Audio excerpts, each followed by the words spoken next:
Hi everyone. On behalf of GT Ireland, GT Sweden and GT Netherlands, I welcome you to our webcast on ATAD 3.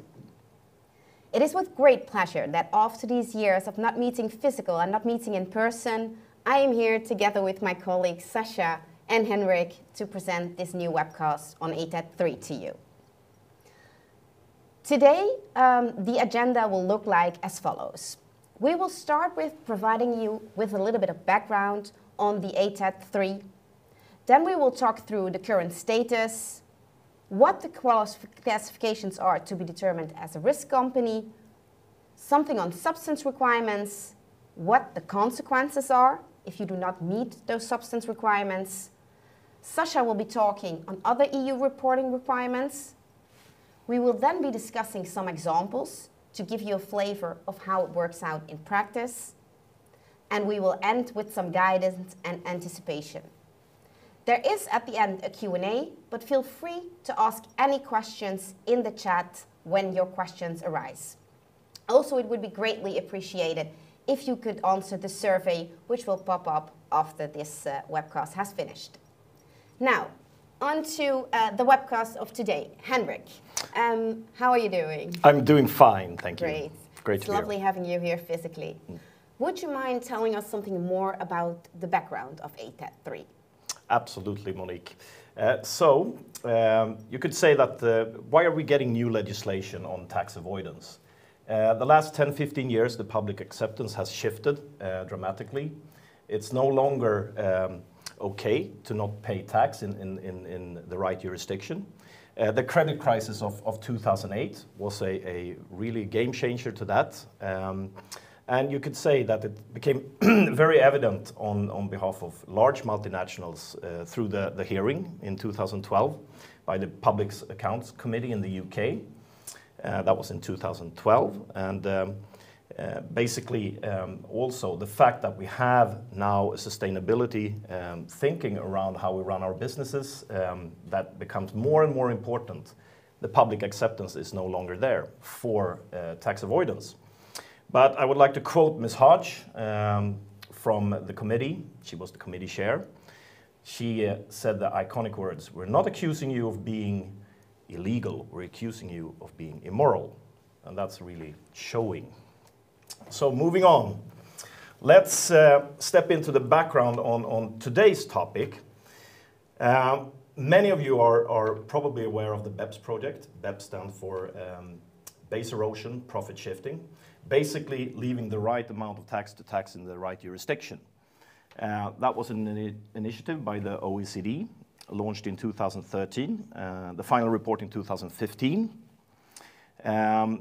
And consequently, the EU adhered to the BEPS project, launched the ATAD, which is the Anti-Tax Avoidance Directive, introduced ATAD 1, 5 sets of minimum standards that most of you probably have heard of, such as the interest limitation restrictions, that almost all of our EU member state has entered into legislation. And basically it's an interest limitation whereby you do a calculation on the tax EBITDA.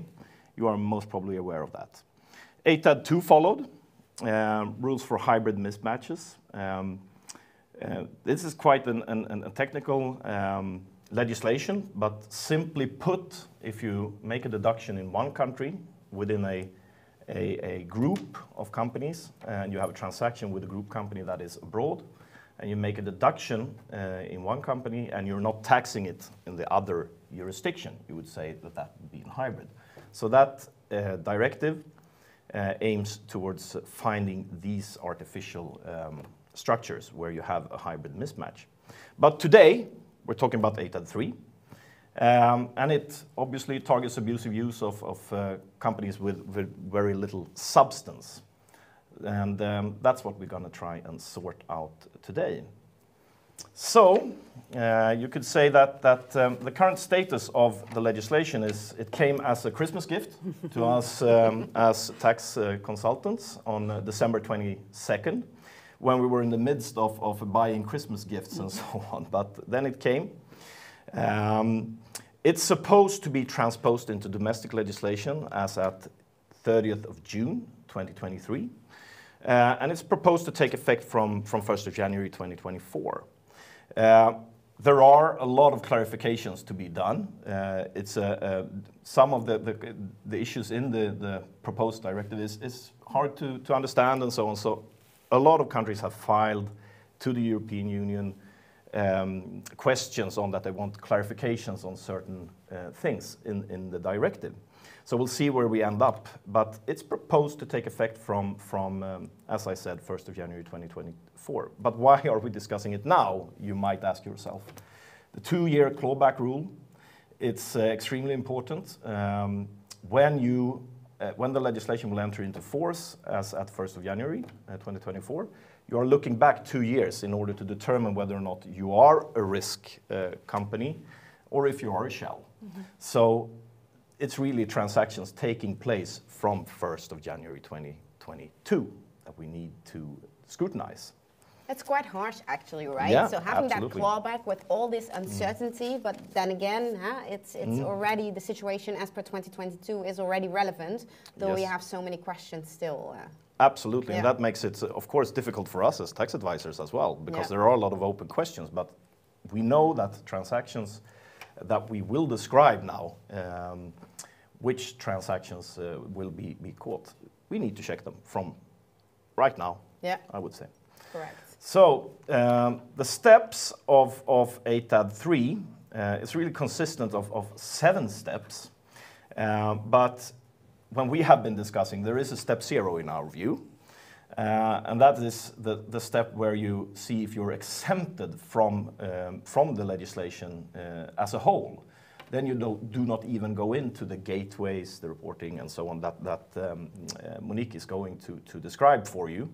But basically, you have a step 0, where you see if you're an exempted category.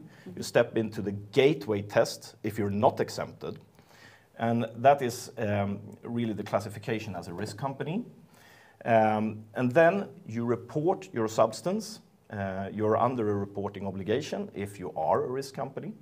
The assessment of the reported information will be carried out by the local tax agency in that country where you report. You have the possibility to file for a rebuttal, and that's really to counter-prove that you're not a risk company. You also have the possibility to file an exemption based on that you're not in a better tax position due to the fact that you have this structure. And step 6, if you fail all of these, you do not get the rebuttal, no exemption, there will be tax consequences, of course, which we will describe. And as a step 7, information exchange, I would say. So Monique will elaborate on that a little bit going forward. But stepping back, I would say, to the 0 step or the first step, when you are considered as exempt from the rules, you have these categories of entities that you see on the slide, but really listed companies on a regulated market, regulated financial undertakings, and that's as per special definition. It could be a credit institution, investment firm, alternative investment fund managers. You have companies with the same ultimate beneficial owner member state, and needless to say, if you have everything in one state in the EU, you're not covered by this. I mean, you talk about the payer of the passive income that we will describe, and also the owner, the ultimate beneficial owner. You have companies with the same shareholder member state, and that means that you can have entities in between, but if you have the same shareholder state as the potential risk company, you might be out of scope. We also have the 5-employee carve-out, and the legislation says employees on payroll or members of staff. Is it okay to have contractors versus employees? We don't know yet. It's a degree of uncertainty there that we need to have answered when the legislation will enter into force. So that's basically when you are exempted. So if you are one of these categories, you're not even in the scope of the legislation. So you're not even into the gateway test. So Monique, the gateways. Sure. So like you said, step 0 is basically the exempted categories. So like you mentioned, Henrik, if you're one of those 5 categories, you do not fall within this new legislation. However, if you do not qualify under one of the exempted categories, you fall into the so-called gateway test. And the gateway test consists of 3 cumulatively answered questions. The first one is that the income of the entity in the preceding 2 years, and here we get that clawback again, back to 2020-22, and why it could already be relevant at this stage. So the first one is that your income needs to be passive for at least 75%. And with passive income, you could think of course, dividends, interest, and royalties. The second one is that it should concern income from cross-border activities. So purely domestic situations within the Netherlands will not be hit. So it needs to have a cross-border element. At least 2 countries need to be involved. Right. And last but not least, and that's an important one because that will affect the so-called trust sector, familiar in the Netherlands, is that the management and the administrative functions are outsourced to a third party. So if you meet all these 3 requirements, you are in principle qualified as a so-called risk entity. And Monique, that's interesting because just to give a member state perspective on it, within the Irish tax legislation already, we have the concept of passive and trading income. And ultimately, we have 2 different tax rates that apply. So to fall within the 12.5% trading category, you have to be actively trading, you have to have substance. Now, interestingly, we don't list the minimum number of employees. So that 5 employee number that Heinrich mentioned a minute ago that has to exist for you to fall out, we don't have it. We more look at what they're doing, that they're actively adding substance to within the jurisdiction. And also then if they're a passive company, they're 25%. So it's interestingly how in some member states this concept might exist, but how this will overlay once ATAD 3 gets implemented on a jurisdictional basis. Yeah, interesting. Agreed. Yeah. So this was then the first step, so how you're classified as a risk company. Once you are classified as a risk company, it means you should have to report on certain substance requirements in your corporate income tax return. And then also there are 3 requirements on which you should have to report. The first one is you have to report whether you as an entity have an office space at your disposal or not. And we had a discussion on that, Henrik. Yes, that can be a rental office space as well. Furthermore, the company should have at least a bank account within the EU. And finally, the entity must meet one of the 2 requirements, that at least one of the directors is a resident of the jurisdiction of the entity, and that director can't be a director of another non-group company. That's very important requirement because that will really affect the trust sector. And the other is whether the majority of the employees are resident or live close by the jurisdiction. I think that's also an interesting one. What's living close by? Yeah. Is Belgium close enough? And interesting on the director side, there's quite a lot of detail in the narrative around the directive as to, the directive has to really be involved actively, the word actively is used, in the day-to-day decision making of the business. So it's not, as in the past, would be a director on the board and involved in board meetings. It's really on the day-to-day. So you're really moving from a non-exec to executive role in certain functions. And also the qualifications around the director being key. Yeah, Right. yeah. Yeah, correct. Now, if you report on those substance requirements and you do not meet them, you are in principle regarded as a shell company unless, and I will walk through that again, you can qualify for the rebuttal or the exemption. But it's important to note already, and Sasha, you will also elaborate on the other EU reporting requirements we have, that this information, whether you meet those substance requirements or not, will be displayed in a European central database. So once you are qualified as a risk entity, this information will be readily available for other EU member states. Now, let's say you do not report. Then there are significant penalties which can be imposed, up to 5% of the revenue of the entity. So that's really important to note that reporting should happen. And if you do not report, you are also in principle regarded as a shell company with all adverse consequences related to that. Now, as I discussed, and you also mentioned it quickly, Henrik, we have the rebuttal and the exemption. So if you are a risk company, yeah, so again, going back to the steps, you do not, you're not an exempted category, you go through the gateways, you're a risk entity, and you do not meet the substance requirements. Then there are two exemptions in which the adverse consequences do not apply in any case. That's the rebuttal and the exemption. The rebuttal is when you file a request to the tax authorities stating that you want to rebuke the presumption that you do not meet the substance requirements. You could do that by providing information on the employees, providing information as to why it wasn't possible for you to obtain an EU bank account, those type of things. And you can also file for an exemption. When you file for the exemption, you actually demonstrate to the tax authorities that interposing that entity isn't done by having a more favorable tax treatment than if that entity wasn't interposed. That's, of course, particularly the case if without that entity, you would have had a 0% withholding tax anyway. If you do such a successful rebuttal or exemption request, you can have an exemption up to 6 years. So up to 6 years, you do not have the possible adverse consequences which will apply if you do not meet the substance requirements. So that's important to know. If you are unsuccessful in obtaining the rebuttal or the exemption, then unfortunately that will mean you will be regarded as a shell company and the adverse tax measures will apply. Now, we were talking about these tax consequences before, but what does it actually mean? And they are quite significant because the tax consequences, again, if you are a risk company, you do not meet the substance requirements and you do not qualify for a rebuttal or exemption, they are significant.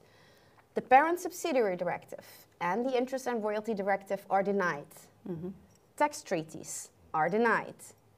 And your certificate of residency isn't issued or is issued, but then with the note that it does not meet certain substance requirements, which could be significant to third-party countries as well. And we'll be touching base on that later on when we will discuss the examples. And what's interesting with that one, Monique, is it's up to the member state to make a determination around the tax residency search. So again, consistency of application, how's that going to work? Our member state's going to take different views around that. So it's not a centrally determined point. It will happen at member state level. Yeah, correct.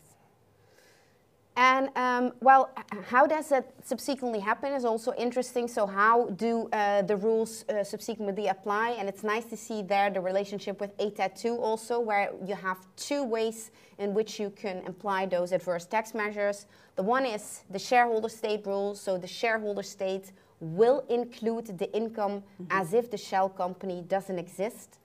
And the other one is the source state rule, in which the source state will deny the shell company and will impose withholding taxes as if that shell company did not exist.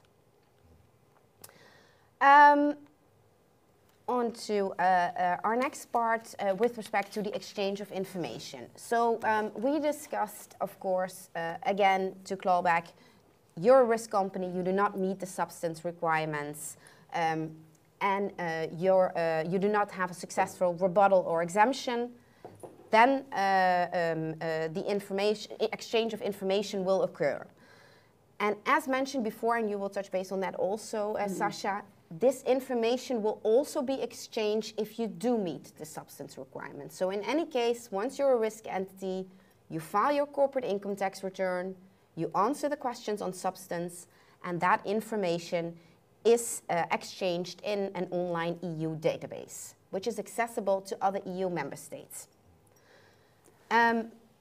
Of course, when another member state finds this information, although one company might say, okay, I meet the substance requirements, another member state can challenge that position and can ask for additional information. So that information is out there and member states can review that information and perform a tax audit when they feel that's necessary.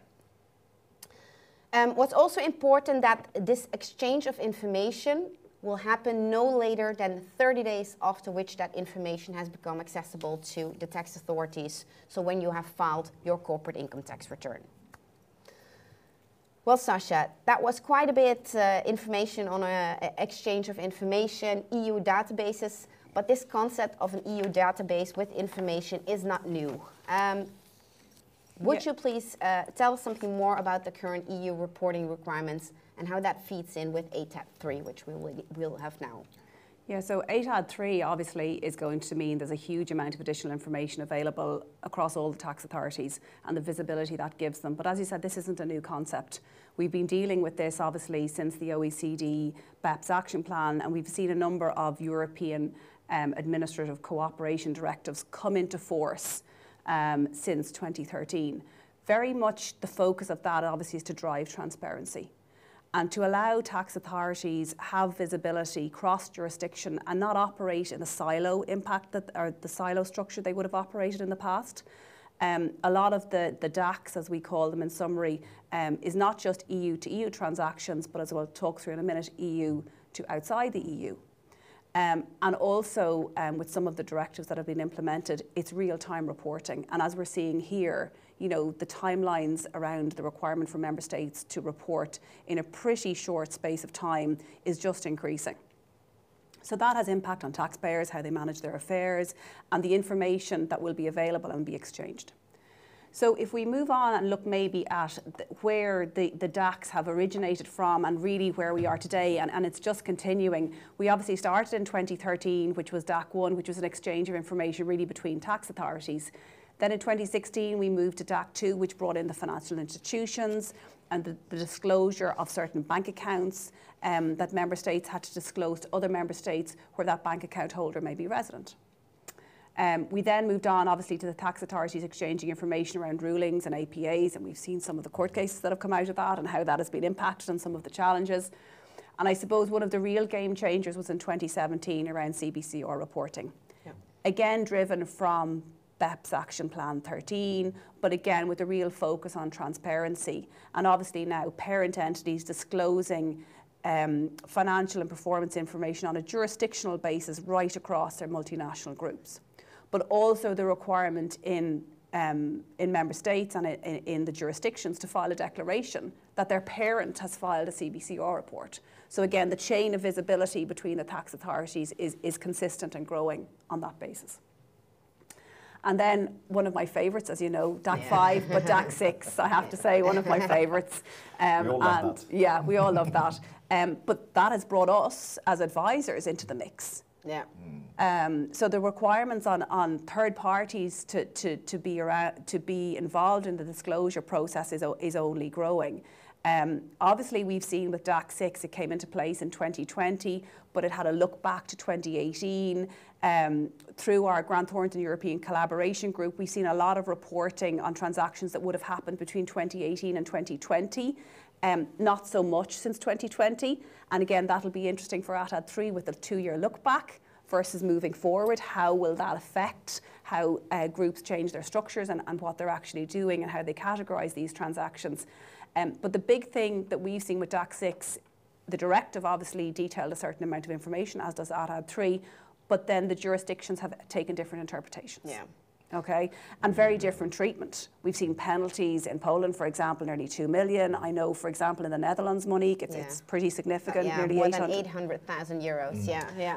Whereas in France, for the total year, your own exposure could be 100,000 as an intermediary. So again, as all these directives get implemented, not only is the challenge is what's in the directive, but how we implement it within the member state, and I think that's a concern. But we're not finished. If we move on, we have DAC 7. And DAC 7 is going to impact on platform providers. And I suppose maybe when we thought about this first, we said, oh, well, it's platform providers. So like your Amazons, your eBays, your Airbnbs, they have to disclose. But when you look into the detail, they have to disclose information about the sellers that use their platform. There's certain exemptions, government transactions, less than 30 transactions are exempt. But other than that, there's a pretty detailed list of information they have to disclose about sellers using their platforms. Again, a huge volume of information going to be available to the tax authorities in that space. So you as a platform provider or platform user now, that information is going to be disclosed and available. Yeah. And that's due to come into effect from 2023 and with the first reporting 31st of January 2024. So again, the timing around when that information will be available, businesses need to be aware of. And then obviously as we move to cryptocurrencies and everything happening in that space financially, we're looking at DAC 8. The consultative process finished in June 21. We think it's going to come into force from 1st of Jan 23. Again, some of the discussions around that is very, very broad as to what those exchange providers are going to actually disclose. The US are having a lot of conversations in this space as well as to what they will require their providers to disclose. So it'll be interesting to see if there's a link up between the US and the EU in relation to how this rolls forward. Yeah. So huge, huge volumes, and it really means for our clients that they have to be so aware of what happens within their group now cross-border wise, how they manage their filings, how they disclose their information, and also how this information is displayed on the platforms or the various different software structures that they're using to trade with our clients. Yeah, but also in terms of fines, right? We had these huge fines already with non-compliance with CBCR reporting, fines with DAC 6, now up to 5% of the revenue with ATAD 3. It's like... substantial. Yeah, substantial. And even with ATAD 3, the guidance is up to 5%, yeah. But the member state has the ability to make it higher. So I don't know if like DAC 6, we'll end up with similar treatment and different member states even going higher than that. Yeah. Yeah. Thanks, Sasha. That was really helpful. We thought it would be worthwhile to walk through the flow chart of ATAD 3. We recognize it's quite some information which we have provided to you. But before we go to the examples, we feel it would be worthwhile to walk through a flow chart we have designed. To summarize, step 0. We have the exempted categories, the 5 categories. If you're stock listed, regulated, financial, the 5 employees. If you do not, if you pass that, so if you are if you're not an exempted category, you enter into step 1, the so-called gateway test. Again, these 3 requirements need to cumulatively be met in order to qualify. If you do not meet one of them, so if you have operational income, if you are in a pure domestic situation, you do not qualify as a shell company because you do not pass the gateway. But let's say you do have more than 70% passive income, you are involved in cross-border activity, and you have outsourced your management. Then you have the reporting obligation. And you should report on 3 substance requirements, as mentioned: the directors and the employees, the EU bank account, and the office space. This is also mentioned, of course, as the so-called substance test. If you pass it, you are not a shell company, but as mentioned, that information will be available in the EU database. If you do not meet the substance, there are 2 ways to avoid the adverse consequences. Step 4 is the rebuttal. Step 5 is the exemption request. If one of them has passed, you are not a shell company and no adverse consequences will apply to your organization. But if you do not meet the substance test, if you cannot qualify for a rebuttal or an exemption, then you are in principle a shell company. And that means that the adverse consequences, as I was talking about previously, the denial of the parent subsidiary directive, denial of tax treaties, and denial of a certificate of residency will be applicable to you. And as mentioned before, the exchange of information will apply. Yeah. Monique, just a question again. Step 5 and step 4 and 5, if you are successful, for how long of a period was that? 6 years. 6 years. So if you are successful up to 6 years, the adverse consequences will not apply to you. And after the 6 years, of course, the situation can be reassessed and you might file for a new request. But interestingly, I suppose, if you don't pass through the gateway on step 1, you have to keep that under review then on an annual basis. Yeah. If you don't have the exemption or the rebuttal. Yeah, correct. Yeah, you should. Yeah. Good point. Well, again, this was quite some information, but I think it's worthwhile for our viewers to go and walk through some examples to see how this works out in practice. Henrik, would you mind sharing this first example with us? Absolutely. So basically how we structure these examples. You have the assumptions on the left and you have the structure on the right. In this case, we have a subsidiary. The potential shell entity would be the mid-tier entity, and the shareholder is the top entity, of course. And the passive income is coming from the subsidiary, passing through the potential shell up to the beneficial owner of that income. So that's how these examples are structured. So in this case, we have the following conditions. We have the EU entity, we call it EU here because it's within EU, all of the entities in this example.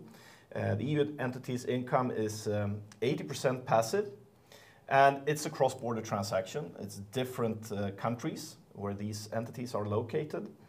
The EU entity has outsourced its management to a trust company, and it does not meet the substance requirements. However, it has 8 own full-time employees on the payroll, this EU entity, which means that you are really in step 0 here.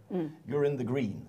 This entity is not comprised by the rules because you are exempted. You have more than 5 individuals that work that carries out activities generating this passive income. And that's also a question mark that we need some clarification on. What is that really? You have to actively be working with what's generating the passive income. Yeah. That's also something that's some degree of uncertainty, to say the least. Yeah, so in this example, the company doesn't have to report on the substance requirements in the corporate income tax return. No, exactly. So I mean, what happens in this example is that it's exempt. It doesn't have to report. There is nothing to disclose. There will be no information sent over for this company. And the shareholders can apply treaty relief as well as the paying subsidiary can apply treaty relief. So in this case, you're in the green since you have more than 5 employees working with that passive income.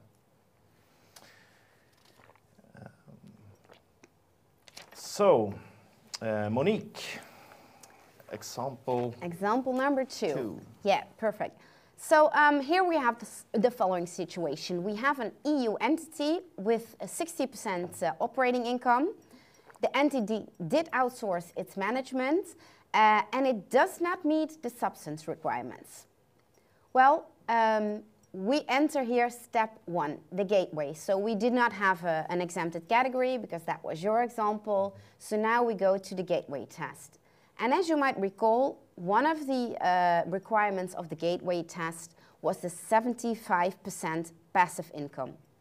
Here we see an EU entity with 60% operating income, and that means that this entity doesn't pass the gateway. In other words, it doesn't qualify as a risk company, and despite the fact that it doesn't meet the substance requirements, it doesn't have to report in its corporate income tax return on the substance requirements. So information is not disclosed, treaties apply, certificate of residency applies, and this structure is not hit. So actually the message is intermediate companies with true operating activities and operating income will not be hit by ATAD 3. Exactly. Sasha, would you mind walking us through a third example? So again, the structure here is similar to the example yourself and Heinrich had a minute ago, Monique, but obviously the difference here is that if we look at the gateway tests, this EU shell entity has satisfied all 3. It's got passive income greater than 80%, and that's been derived from cross-border transactions, and it outsources its management. So as a result of that, it's automatically required to report in its corporate tax return. Obviously, then we need to look at the substance requirements. It doesn't meet the substance requirements in this situation, and as a result of that, it has not been granted the rebuttal or the exemption. So it is going to be impacted by the adverse tax consequences we talked about.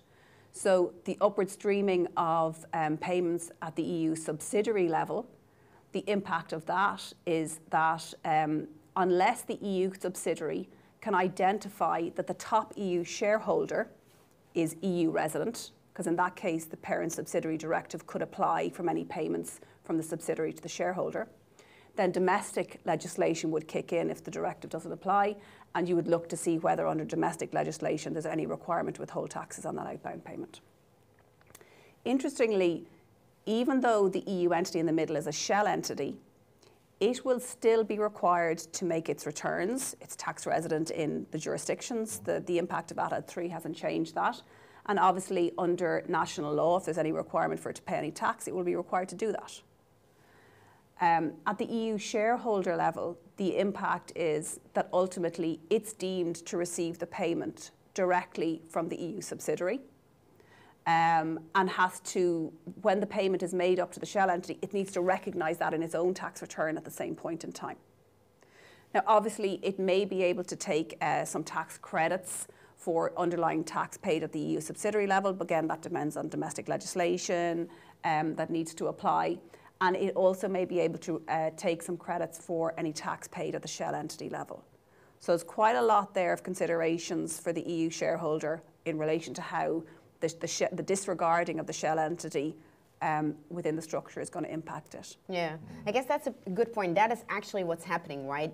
The disregarding of the shell, and acting and doing the transaction as if the shell didn't exist from the parent and the subsidiary perspective. Mm-hmm. Yeah, absolutely.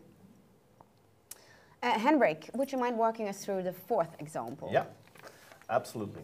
And as you see here, we have switched to non-EU shareholder and non-EU subsidiary. We still have the EU entity, of course, and as you can see, we have 80% passive income, cross-border transactions. The EU entity has outsourced its management, and it does not meet the substance requirements. And it has not been granted the rebuttal or exemption, which means that you are in a reporting situation, you are a shell entity, so you would need to report. On the EU entity level, you could also get into the situation where you are denied a tax residency certificate due to being a shell entity. There will be an exchange of information, of course. On the shareholder level, they are not comprised by the directive, so they can apply treaty relief on what's paid up to the non-EU shareholder. But the key takeaway from this situation is the non-EU subsidiary paying the passive income. In a case where you need to apply the tax residency certificate to get an exemption from withholding tax from a non-EU country on a dividend payment, royalty payment, or a interest payment, you're not able to obtain that tax residency certificate and show that to the non-EU sub, which means that you are in a situation where you need to evaluate whether or not you need it, if it's needed, and they demand you to show that to the non-EU subsidiary, and you don't have it, of course, they will tax the outbound dividend according to their local legislation, or an interest payment or royalty. Yeah. So that's the key takeaway from this. It's not just the EU entities. Other entities can also be hit by this. Yeah, that's quite interesting, because where you would think, okay, these are a non-EU shareholder and a non-EU subsidiary, which are not bound to the anti-tax avoidance directive number 3, you could get hit anyways by not having that certificate of residency. Exactly. Yeah, interesting. Yeah. So I guess it's Monique. Yes. Next up. Here's a fifth scenario in which we have an EU shareholder and a non-EU subsidiary. As you can see, same as with the example of Henrik, we here have a risk company which doesn't meet the substance requirements, and it has also not been granted the rebuttal or the exemption. That means reporting will take place, exchange of information will take place, a denial of the certificate of residency, and the adverse consequences will apply. Now, look at the source state first, which is the non-EU subsidiary in the United States. As mentioned before, in principle, of course, the United States isn't obliged to adhere to ATAD 3. But when it is necessary for the EU entity to show a tax residency certificate in order to obtain the treaty benefits from the US treaty with the EU entity, then you might have an issue. The other one is the EU shareholder. As mentioned before, we have the two rules. The source state rule, well, it's not an EU company, so it shouldn't necessarily apply that. But then we have the source state rule, which is the EU shareholder. The EU shareholder will disregard the EU entity and will deem that payment from the US entity as if it had received that directly from the non-EU subsidiary and will include it in its income. And as I mentioned also by you, Sasha, of course, any credits at EU entity level or non-EU subsidiary level, can be set off at EU shareholder level. Right. So I think I'm taking the last one. You're taking the last I hope example. everybody's still following us, because I know these are pretty complicated, but I think they're fairly well laid out in the directive if anybody needs any bedtime reading after this session. So this is Monique's situation that she had in example 5, just in reverse. So obviously here the subsidiary entity and the shell entity are both EU and are bound by the directive. When we walk through the gateways, the EU entity has been identified as a shell entity and hasn't been given the rebuttal or exemption. So ultimately, what is the impact here? From the point of view of the EU subsidiary, it is deemed to make the payment. It ignores the shell entity in the middle and make the payment directly to the non-EU shareholder. So as a result, the impact on the outbound payments from that subsidiary, you would need to look at the double tax agreement in place between the subsidiary entity and the non-EU shareholder to determine what the tax impact is at the subsidiary level. In relation to the shareholder, it's non-EU, it's not bound by the directive.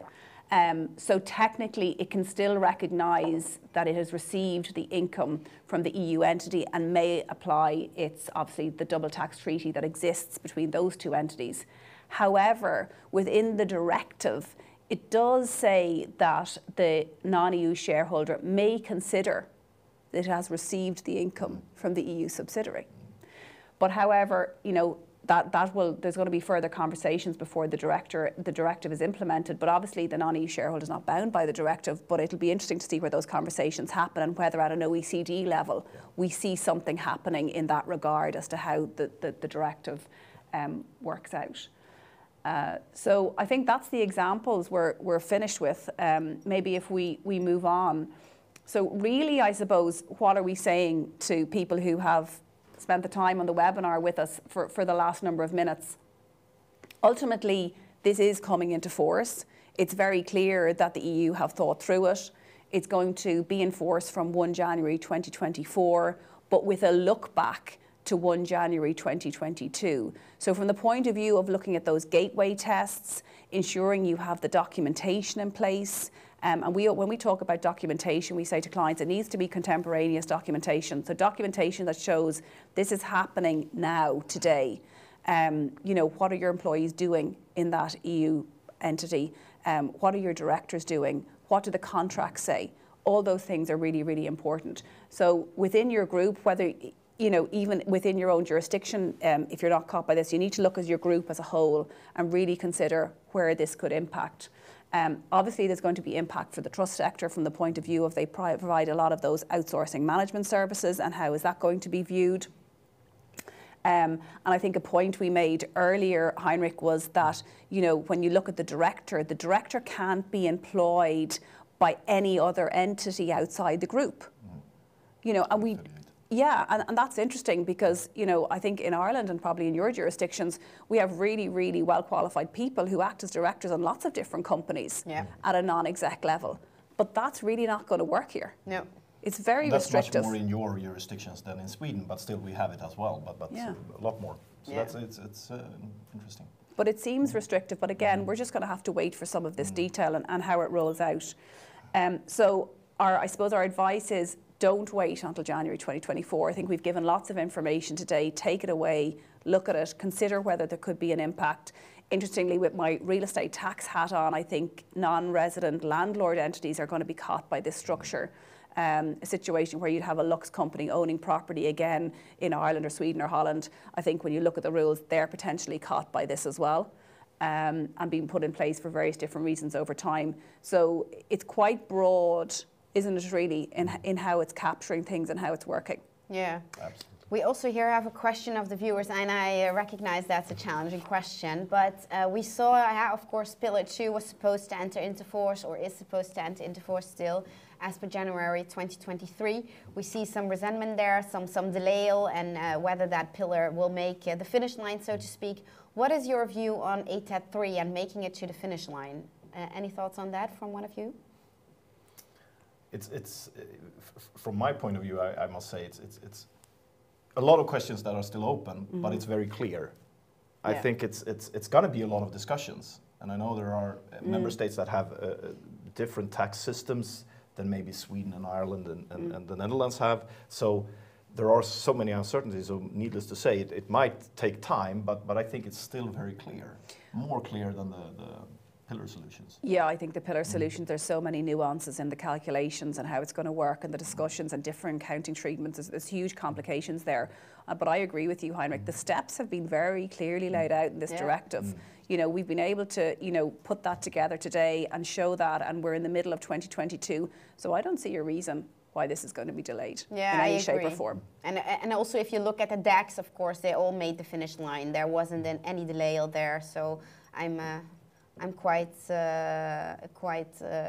in agreement that that will make the finish line as well. Yeah. I think the date for this to be implemented into member state legislation is the middle of next year. So you know, soon we will know how that will have proceeded, of course. So I suppose it's how we can help, and I suppose feeding back on the points I said earlier, it's really about early intervention. Stand back, assess your group, consider where it may apply, and consider, you know, have you enough substance issues, and if not, can you fall into some of those rebuttal tests or exemptions tests, Monique, that you said. But even in that situation, you're into reporting. Yeah. So there's an element of information you're going to have to provide about the operation of those entities, even in that situation. From a Grant Thornton perspective, training and awareness right across the teams, the in-house teams, I think is really important. So this is captured and identified and impacting not only existing structures, but future structuring considerations as we move forward. And I think the governance procedures around that is really important. And again, ongoing compliance management obviously is going to feed into this. From the point of view of, we talked about the timing, Monique, between the rebuttal and exemption, and when you actually apply for that, and then you file this information in your income tax return. That's a really interesting point. I don't know if you want to expand on that. Yeah. So agree. So indeed, you have to report on your substance requirements when you file that corporate income tax return. But what is the moment when you have to file for that exemption or rebuttal? It doesn't say in the directive. To us, from a practical perspective, it makes sense to do that, of course, before you file that corporate income tax return, because after 30 days, that information will be shared with the EU database. So, and the adverse tax consequences will arise. So, most likely, that should be done before you file your corporate income tax return. So I think we're all having conversations with our clients now about ATAD 3. Yeah. In relation to current structures going forward, and considerations. I don't know if we've anything else from the point of view of Heinrich. I just wanted to take one thing up that is very important to remember here. We have been talking about the reporting obligation. I mean, it's really two analyses that has to. Are you a shell entity? I mean, exemption, or are you into the gateway? And then it's what's the result of being a shell entity? I mean, it's the reporting and being the shell. As we've seen the reporting, 5%, and as you said, Sasha, and elaborated on that the member states might have a higher penalty. We don't know yet, which means that you have to do the double analysis combined into one, of course. But it's important to remember that it's not just the shell entity, it's are you going to report, or do you have to report? Yeah. Okay, well, thanks. So that was the information we wanted to share with you. We, of course, now have some time for a Q&A. So if you have any questions, please raise them in the chat, and I can ask Henrik and Sasha to answer them. So let me know if you have any questions, and we'll be happy to answer them. I see there's one question. With respect to the gateway test, is there any other income that is considered passive besides dividends, interest, and royalties? Yeah, I can answer that question. Yes is the short answer. I mean, you look at income from financial leasing as well, immovable property, shares or securities held for private purposes, etc. So there are other income that could be considered passive. We have been speaking about interest, royalties, and dividends, which are the most common. But rest assured, there are also other income that could be considered passive. So the answer is yes. Good to know. Let me see. Another question which has come in is, maybe that's a question to you, Sasha. On the rebuttal, information needs to be displayed on the employees. Would you mind clarifying what you think the type of information is which should be displayed then to the tax authorities? So I think we alluded to it earlier a little bit around the director. It's quite broad. So ultimately their contracts, their decision-making power, their role, their qualifications. So it's really, really getting into the detail of what they're actually doing on a day-to-day basis and what they're qualified to do. And interestingly, within the directive, you know, when you file that rebuttal information and all that information, that's available for other member states to actually see. And I think you mentioned it, Monique, another member state, if they're not happy with the determination a member state has made in relation to the rebuttal or exemption, they can request an audit. Yep. Which is, we haven't really had that concept before, I don't think, in any of the previous piece of legislation. That's a very different. So they can request an audit and then request to be updated on what the result of that audit is. Yeah. Interesting. Another question I have here is this the final blow to EU shell companies? Henrik? Good question. I mean, it's going to hit a lot of structures. That's for sure. So I mean, it's getting more and more the environment around this. So of course, the final blow, I would say, this is a very good step to the final blow, or it's one of the most final steps towards that. But we will have to wait and see. I think so. You know, there's obviously provisions within the rebuttal and the exemption if there's commercial justification for having it. It's all back to the conversations we've been having that the OECD and where the EU are going. Has to be commercial justifications for having these companies within the structure, or else if they're within the structure, they don't have a tax impact, a beneficial tax impact. And just to be clear, we have been discussing substance for a long time, but this is a very clear guidance on how to treat it. So I would say it has a quite extensive effect, in my view. Great. Let me check if there are any other questions. Let me see. Okay. No, I guess I have addressed all the questions I could see in the chat. Great. Yes. Okay, well, that was it in terms of questions. If there are any other questions, then feel free to raise them in the chat and we will send you an email afterwards answering them. Then I would like to thank Sasha and Henrik for flying over to the Netherlands to host this webinar with me. It has been great. I would like to thank you. And to our viewers, thank you for attending this webinar. It would be greatly appreciated if you could answer the survey to find what you thought of the webcast. I thank you for your attention and I look forward to seeing you at another webcast. Thank you, Monique, as well. Thank you.